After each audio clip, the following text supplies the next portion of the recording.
It has been 1 month since the City Council approved the new budget. What actions are you and the Finance Department taking to ensure a balanced budget this fiscal year? Well, as you know, we continue to work with the City Council. We've made the adjustments that have been made.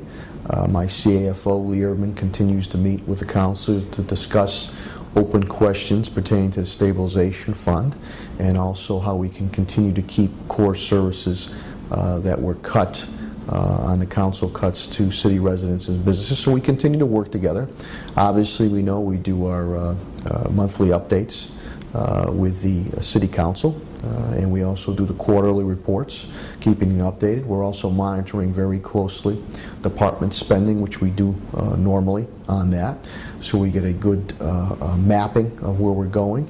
And also key component now, and again, my time has been consumed as it should be and preoccupied, obviously dealing with the tornado rebuilding and continuing this war on youth crime. But the tornado rebuilding, obviously we're tracking and monitoring our FEMA reimbursement costs with the financial division. TJ Plant and Leanne Pasquini have done a tremendous job. And that's key because we want to make sure we start getting some FEMA and federal and state money coming in to get back into our coffers. So that's all going together at the same time. So we'll continue. I'm going to continue to govern financially where we moved out of junk bond status to A bond ratings, and we'll continue to work with the City Council.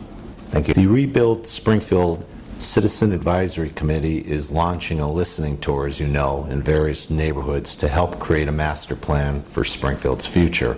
As mayor, what do you see as some of the top priorities in the affected neighborhoods? I think the most important thing is that the priorities reflect the neighborhood as far as the contour of the neighborhood and improving or building on the strengths of the neighborhood.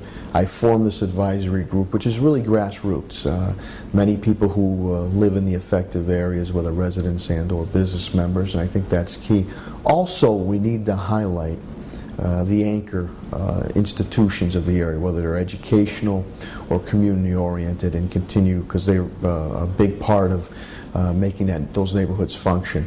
Every neighborhood, as Jerry Hayes and Nick Ventralakis have said, has their own texture, and we have to be very important to listen on that. And the listening tours start tonight, and we move on to another 3 or 4 on the listening tours. We really want to hear from the residents. Another key component is shortly we'll have the RFQ, request for qualifications, for the consultant, he or she, that's going to manage this with disaster background as a key component of that, working with the advisory committee and with Nick Ventralakis and Jerry Hayes, and obviously with Develop Springfield and Springfield Redevelopment Authority. We've made great strides. We are fully in the rebuilding phase right now, but we have to have some patience. We want to do this thing the right way.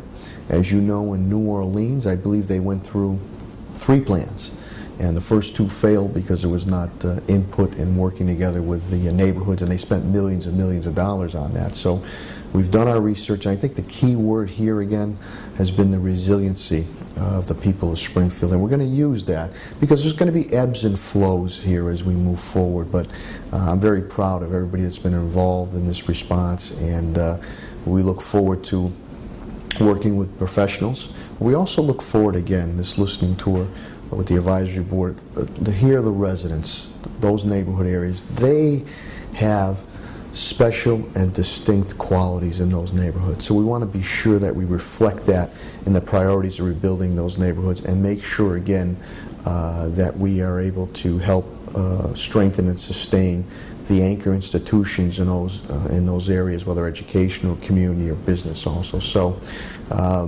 again, my main focus now, as it should be, has been really completely on this tornado rebuild and our continued war on youth crime, working with federal, state, and local authorities as we move forward. So, Pete, thank you so much, and Mark Murray, and again to the readers of the Republican and the viewers of Mass Live.